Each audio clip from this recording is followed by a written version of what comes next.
Olha, por uma questão de 48 horas, o mundo inteiro ficou assim, na beira do precipício. Foi uma crise geopolítica que quase, mas quase mesmo saiu de controle, com planos de guerra totalmente opostos e economia global pendurada por um fio. Ok, então como é que a gente chegou nesse ponto? Bom, tudo começou com este ultimato, que foi bem dramático. E não era só papo, sabe? Era um prazo real de 48 horas que botou o mundo todo numa contagem regressiva para um desastre de proporções gigantescas. E essa ameaça, ela era muito, mas muito crível. Colocou a estabilidade do mundo inteiro no fio da navalha. O que veio depois foi um jogo de poder de altíssimo risco, daqueles que poderiam literalmente redesenhar o mapa geopolítico que a gente conhece. E o Irã não ficou quieto, claro. A resposta veio na hora e foi dura. Eles não só aceitaram o blefe, como colocaram as próprias cartas na mesa. Uma lista de alvos deles. E o alvo era justamente o calcanhar de Aquiles dos aliados dos Estados Unidos na região: a infraestrutura de energia e principalmente de água. E é aqui que a coisa fica séria de verdade, porque a ameaça não era só sobre petróleo. Pensa bem, mirar usinas de dessalinização. Isso é ameaçar cortar a fonte de água potável para milhões de pessoas. O Irã mostrou que sabia exatamente onde doía a vulnerabilidade absurda dos parceiros dos americanos ali na região. Então, vamos entender agora os erros de cálculo estratégicos que definiram todo esse confronto. Foi na prática um verdadeiro jogo para ver quem piscava primeiro, sabe? E o mais curioso é que cada lado partia de uma ideia completamente diferente de como a guerra iria acontecer. De um lado, a gente tem a estratégia americana e israelense, um ataque relâmpago decisivo para derrubar a liderança iraniana. A aposta era que tudo acabaria num fim de semana. Mas do outro lado, o Irã estava se preparando para uma maratona, não para uma corrida de 100 metros. Uma longa guerra de desgaste feita para cansar os adversários e explorar cada ponto fraco deles. Essa estratégia iraniana tem uma analogia perfeita, que é a tática rope-a-dope do Muhammad Ali. Sabe como é? Apanha, apanha, deixa o oponente bater até se cansar, e aí, quando ele está exausto, sem fôlego, você lança o contra-ataque fatal. A ideia era exatamente essa. E toda aquela ideia de que o Irã era militarmente fraco, bom, ela foi feita em pedaços. Eles provaram que conseguiam furar as defesas de mísseis mais modernas, que conseguiam acertar alvos estratégicos e ainda revelaram armas com alcance que ninguém esperava.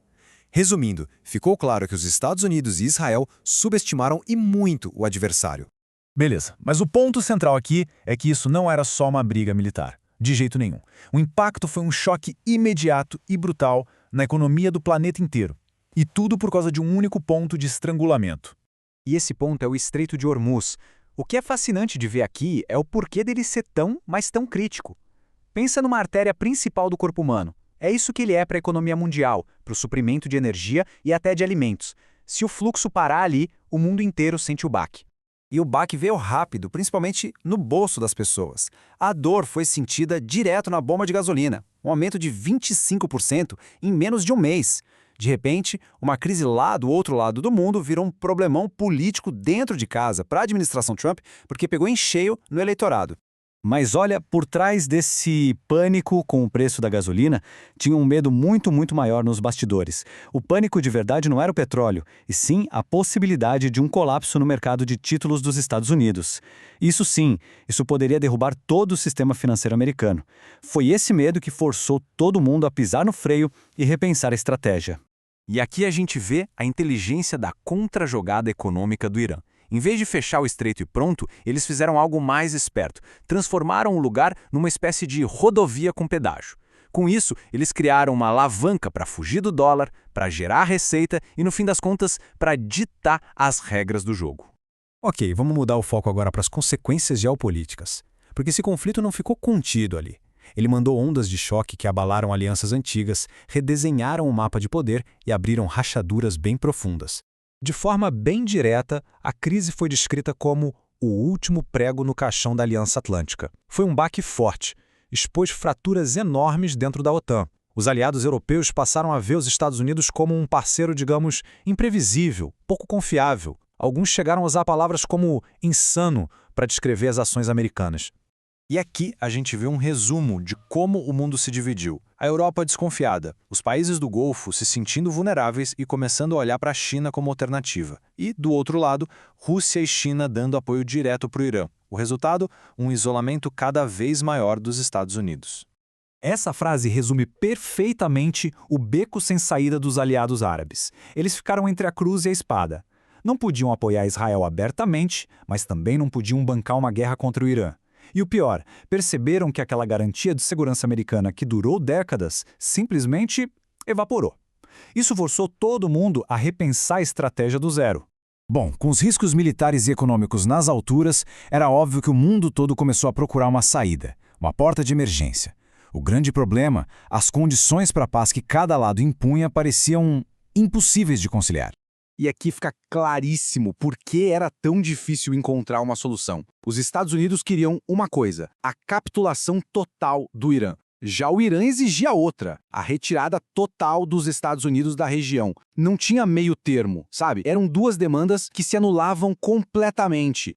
E aí, no meio desse caos todo, o Irã surpreendeu ao apresentar uma visão de longo prazo, até que bem construtiva, para a segurança da região. Mas tinha um detalhe fundamental nessa visão. Ela excluía completamente os Estados Unidos do papel de policial da área. A proposta era uma nova ordem liderada pelos próprios países de lá. Com a vitória militar e a mudança de regime se mostrando impossíveis, a única saída para Trump foi mudar o discurso. A estratégia foi descrita como uma salada de palavras, um buffet de objetivos. A ideia era criar várias justificativas para a guerra, para que no final ele pudesse escolher qualquer uma delas e declarar vitória, independente do que realmente aconteceu. E no fim, esse impasse todo deixa a gente com uma pergunta bem incômoda. Será que esse evento, que quase virou uma catástrofe, foi um ponto fora da curva? Ou será que ele é um sinal do que vem por aí? Um futuro com menos diplomacia e com o mundo vivendo sempre no limite do conflito? É uma pergunta que, por enquanto, fica no ar.